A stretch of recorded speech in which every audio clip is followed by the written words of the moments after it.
नमस्कार दोस्तों, स्वागत करता हूं एक बार फिर से आप सभी का हमारे YouTube चैनल पर जिसका नाम है टारगेट करियर। उम्मीद करता हूं आप सभी अच्छे होंगे और बेहतर तरीके से अपनी स्टडी को कंप्लीट कर रहे होंगे।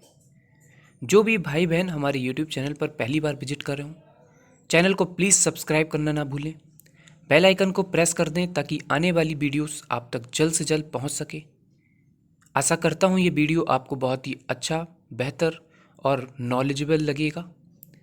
तो अगर आपको वीडियो अच्छा लगता है तो वीडियो को लाइक भी कर दीजिएगा और दोस्तों तक शेयर कर दीजिएगा। चलिए ज़्यादा टाइम वेस्ट ना करते हुए आज आपको 6 मार्च के डेली करंट अफेयर्स जो बहुत ही इंपॉर्टेंट क्वेश्चंस होंगे उनके साथ फैक्ट के साथ आज मैं उपस्थित हुआ हूँ इस वीडियो में। चलिए शुरू करते हैं पहले क्वेश्चन से। क्वेश्चन है, हाल ही में 59वां राष्ट्रीय समुद्री दिवस कब मनाया गया है? तो इसका आंसर है 5 अप्रैल। 5 अप्रैल को 59वां राष्ट्रीय समुद्री दिवस मनाया गया है। कुछ इंपॉर्टेंट फैक्ट के बारे में समझ लीजिएगा। तो इस क्वेश्चन से रिलेटेड क्या इंपॉर्टेंट फैक्ट होंगे? तो ये हर साल भारत में 5 अप्रैल को मनाया जाता है। ये पहली बार 1964 में मनाया गया था और इस दिन जो है 1919 में the Scindia steam navigation company limited के पहले जहाज SS लॉयल्टी ने यूके की यात्रा की थी। ठीक है, भारत की शिपिंग के इतिहास में एक महत्वपूर्ण कदम था ये, और जब समुद्री मार्गों पर अंग्रेज़ों का नियंत्रण हुआ करता था। ये तब की बात हो रही है और यह दिवस पोत परिवहन और राजमार्ग मंत्रालय द्वारा वार्षिक रूप से मनाया जाता है, मतलब वर्ष में एक बार इसको मनाया जाता है। तो ये थे इंपॉर्टेंट पॉइंट इस क्वेश्चन से रिलेटेड। बढ़ते हैं नेक्स्ट क्वेश्चन की तरफ। हाल ही में किस राज्य के मुख्यमंत्री ने आपातकाल के दौरान जनता के लिए कालब उथबी ऐप लॉन्च किया है? तो इसका सही आंसर है तमिलनाडु। तमिलनाडु की गवर्नमेंट ने अभी हाल ही में जनता के लिए आपातकालीन से बचने के लिए कालब उथबी ऐप को लॉन्च किया है। चलिए जान लेते हैं इसके बारे में कुछ इंपॉर्टेंट पॉइंट। तो सबसे पहले आपसे पूछा जा सकता है, तमिलनाडु के मुख्यमंत्री MK स्टालिन हैं। इसमें कुल 60 विशेषताएं हैं। मतलब ये विशेषताएं कहाँ की बताई गई हैं? ये उस ऐप की बताई गई हैं जो लॉन्च किया गया है। विशेषताएं समझ लीजिए, जो किसी भी आपात स्थिति के दौरान पुलिस सहायता मदद करने के लिए की जाएगी।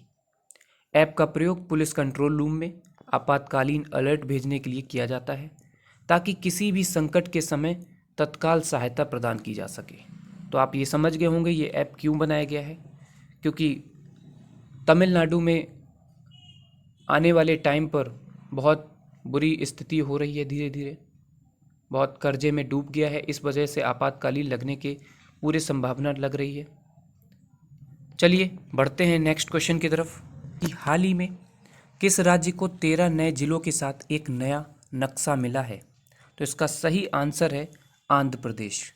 आंध्र प्रदेश स्टेट को 13 नए जिले मिले हैं और साथ ही साथ उसको एक नया नक्शा मिल गया है। देख लेते हैं नक्शा किस तरीके का है।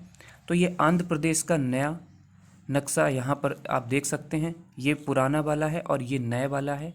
इसमें कई सारे स्टेट, 13 स्टेट नए बनाए गए हैं। तो आप इसको ध्यान में रखिएगा, कौन कौन से नए स्टेट बनाए गए हैं उसके बारे में चर्चा करेंगे। कुछ इम्पॉर्टेंट जो ज़िले बनाए गए हैं वो देख लेते हैं। आंध्र प्रदेश के मुख्यमंत्री पहले देख लेते हैं। तो YS जगन मोहन रेड्डी हैं और इनमें कुछ ज़िले विजयनगरम जैसे ज़िले से बने हैं और जो मान्यम ज़िले हैं विशाखापट्टनम जिले से बना अनाकापल्ली जिला, गुंटूर जिले से बना पालनाऊ, और ऐसे ही कई ज़िले उसमें बनाए गए हैं। तो इम्पॉर्टेंट फैक्ट ये थे, ये कुछ इम्पॉर्टेंट ज़िले थे जो आप याद रखिएगा, जो नए ज़िले बनाए गए हैं आंध्र प्रदेश के अंदर। बढ़ते हैं नेक्स्ट क्वेश्चन की तरफ।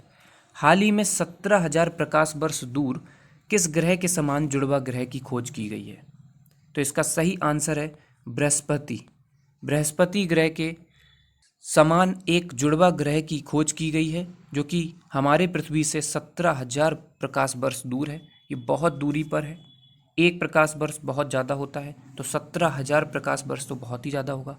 और इसका नाम पूछा जाए तो एक्सो प्लैनेट रखा गया है। इस प्लैनेट का नाम जो है एक्सो प्लैनेट रखा गया है, जिसे K2 2016 VLG 0005LB के रूप में संदर्भित किया जाता है। और ये अपने तारे से उतनी ही दूरी पर परिक्रमा करता है जितना कि बृहस्पति सूर्य से करता है। तो आप समझ गए होंगे कि बृहस्पति जो है वो सूर्य से कितनी दूरी पर परिक्रमा करता है। सेम टू सेम उसी की तरह दिखने वाला प्लैनेट भी अपने तारे से उतनी ही दूरी पर परिक्रमा करता है। बढ़ते हैं नेक्स्ट क्वेश्चन की तरफ। तो हाल ही में किस राज्य के मुख्यमंत्री ने श्रावस्ती जिले से स्कूल चलो अभियान की शुरुआत की है? तो इसका सही आंसर है उत्तर प्रदेश। उत्तर प्रदेश की सरकार ने स्कूल चलो अभियान की शुरुआत श्रावस्ती द्वारा की गई है। चलिए इंपॉर्टेंट फैक्ट की तरफ देख लेते हैं। तो अगर आपसे पूछ ले कि उत्तर प्रदेश के मुख्यमंत्री कौन है, तो योगी आदित्यनाथ। राज्य में श्रावस्ती की साक्षरता दर सबसे कम है, मतलब पढ़े लिखे लोग सबसे कम इस राज्य के इस श्रावस्ती जिले में रहते हैं।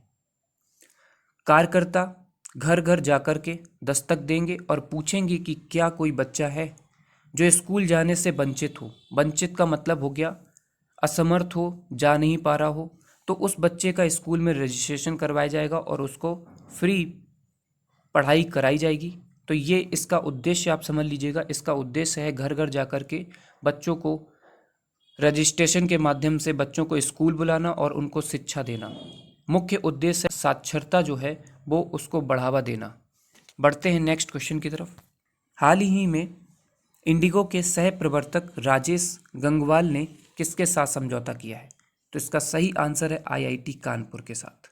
आईआईटी कानपुर के साथ सह प्रवर्तक राकेश गंगवार जो इंडिगो के हैं, उन्होंने समझौता किया है। देख लेते हैं क्या किया है समझौता। तो वह कॉलेज की स्थापना के लिए 100 करोड़ रुपए दान करेंगे और स्कूल के सलाहकार बोर्ड में भी शामिल होंगे। स्कूल 2 चरणों में बनाकर के तैयार किया जाएगा। परियोजना के पहले चरण में 500 बिस्तरों वाला सुपर स्पेशलिटी अस्पताल स्थापित करना शामिल होगा। मतलब ये सभी उसी चरणों में शामिल किए गए हैं। बढ़ते हैं नेक्स्ट क्वेश्चन की तरफ। अगर आपको ये वीडियो अच्छा लगता है तो वीडियो को लाइक कर दीजिएगा, अपने दोस्तों तक शेयर कर दीजिएगा। Next question. हाल ही में भारत के राष्ट्रपति रामनाथ कोविंद किस देश के 3 दिवसीय दौरे पर गए हैं? तो इसका सही आंसर है नीदरलैंड। नीदरलैंड में रामनाथ कोविंद 3 दिवसीय यात्रा पर गए हैं। भारत के राष्ट्रपति हैं। इंपॉर्टेंट पॉइंट देख लीजिएगा। तो ये 34 वर्षों बाद भारत के राष्ट्रपति द्वारा नीदरलैंड की पहली यात्रा है। मतलब ये 34 वर्ष में ये पहली बार ऐसा हो रहा है कि नीदरलैंड के लिए भारत के कोई राष्ट्रपति वहाँ पर यात्रा करने जा रहे हैं। वह वहाँ कैसे पहुँचे? तो बता दूं कि इससे पहले वो तुर्कमेनिस्तान में थे, वहाँ से नीदरलैंड पहुँचे हैं। वह स्वतंत्र तुर्कमेनिस्तान की यात्रा करने वाले भी पहले भारतीय राष्ट्रपति बन गए हैं। आपको बता दूं कि इसमें एक और इम्पॉर्टेंट पॉइंट ये बन सकता है कि वहाँ के राष्ट्रपति का नाम क्या है, तुर्कमेनिस्तान के जो अभी बने हुए। तो अभी हाल ही में जो राष्ट्रपति बनाए गए हैं वो सरदार वर्दी मुहम्मेदोव, जो कि पिछली वीडियो में आपको बताया गया था। इसके बारे में ये क्वेश्चन भी था कि वहाँ के राष्ट्रपति कौन बने हैं। तो ये वहाँ के नए राष्ट्रपति बने हैं। चलिए चलते हैं नेक्स्ट क्वेश्चन की तरफ। हाल ही में केंद्र सरकार ने विदेश सचिव के रूप में किसे नियुक्त किया है? तो इसका सही आंसर है विनय मोहन क्वात्रा। विनय मोहन क्वात्रा विदेश सचिव के रूप में नियुक्त किए गए हैं केंद्र सरकार की तरफ से। चलिए इंपॉर्टेंट फैक्ट के बारे में समझ लेते हैं। विनय मोहन है कौन? तो 1988 भारतीय विदेश सेवा IFS के अधिकारी हैं। वह 20 अप्रैल 2022 को कार्यभार अपना संभालेंगे। इससे पहले वह फ्रांस के राजदूत के रूप में भी कार्य कर चुके हैं।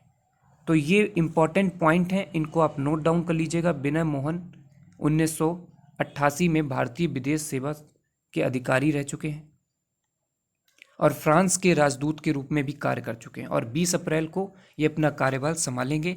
बढ़ते हैं नेक्स्ट क्वेश्चन की तरफ। हाल ही में किस राज्य सरकार ने कक्षा 9 से श्रीमद् भागवत गीता पढ़ाने की मंजूरी दी है? तो इसका सही आंसर है हिमाचल प्रदेश ने।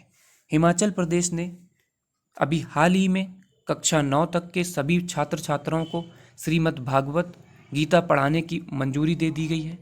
चलिए इंपॉर्टेंट पॉइंट समझ लेते हैं। तो हिमाचल प्रदेश के शिक्षा मंत्री पूछ लिया जाए तो गोविंद सिंह ठाकुर हैं। इसके साथ ही गुजरात के बाद गीता को स्कूली पाठ्यक्रम का हिस्सा बनाने वाला ये अपने देश का दूसरा राज्य बन जाएगा। और गुजरात के शिक्षा मंत्री पूछे जाएं तो तो जीतू बधानी है। इन्होंने घोषणा की थी कि कक्षा 9 से 12 तक छात्र छात्राओं को भगवत गीता का अध्ययन कराया जाएगा। इसके बाद ही हिमाचल प्रदेश ने ये बड़ा फैसला किया है उनकी गवर्नमेंट द्वारा। चलिए चलते हैं नेक्स्ट क्वेश्चन की तरफ। हाल ही में इमरान खान ने पाकिस्तान के प्रधानमंत्री के रूप में किसे नामित किया है? तो इसका सही आंसर है गुलजार अहमद को। आखिर ये गुलजार अहमद हैं कौन और ये इमरान खान ने पाकिस्तान के प्रधानमंत्री इमरान खान ने उनको क्यों प्रधानमंत्री के रूप में नामित किया है? तो समझ लेते हैं कुछ इंपॉर्टेंट पॉइंट इनसे रिलेटेड। तो पाकिस्तान के पूर्व न्यायाधीश गुलजार अहमद को कार्यवाहक प्रधानमंत्री के रूप में नामित किया गया है। पाकिस्तान का संविधान क्या कहता है? तो इस विषय पे पाकिस्तान का संविधान कहता है कि राष्ट्रपति को वर्तमान नेशनल असेंबली में प्रधानमंत्री और विपक्ष के नेता के परामर्श से कार्यवाहक प्रधानमंत्री नियुक्त करने का अधिकार है। तो इस वजह से पाकिस्तान के संविधान के अकॉर्डिंग उनको नियुक्त किया गया है। अच्छा, ये भी समझ लीजिए कि इनको क्यों नियुक्त किया गया। इससे पहले तो प्रधानमंत्री के तौर पर इमरान खान थे। तो देख लीजिएगा, राष्ट्रपति के दौरान नेशनल असेंबली को भंग करने के बाद इमरान खान को प्रधानमंत्री के पद से हटा दिया गया था। मतलब प्रेजेंट टाइम पर इमरान खान पाकिस्तान के प्रधानमंत्री नहीं रहे हैं। तो इनके बाद अभी कार्यवाहक जो है संभालेंगे गुलजार अहमद प्रधानमंत्री का, जब तक चुनाव नहीं होते। तो ये थे कुछ इंपॉर्टेंट पॉइंट जो आपको समझ में आ गए होंगे। बढ़ते हैं नेक्स्ट क्वेश्चन की तरफ। नेक्स्ट क्वेश्चन है कि हाल ही में फ्रांस में हो रहे बैडमिंटन टूर्नामेंट में मिथुन मंजूनाथ ने कौन सा पदक जीता है? तो इसका सही आंसर है रजत पदक। रजत पदक विजेता मिथुन मंजूनाथ, जो कि फ्रांस में हो रही बैडमिंटन टूर्नामेंट में रजत पदक जीत करके आए हैं। आशा करता हूँ ये इम्पॉर्टेंट पॉइंट और इम्पॉर्टेंट क्वेश्चन आपको अच्छे से समझ में आ गए होंगे।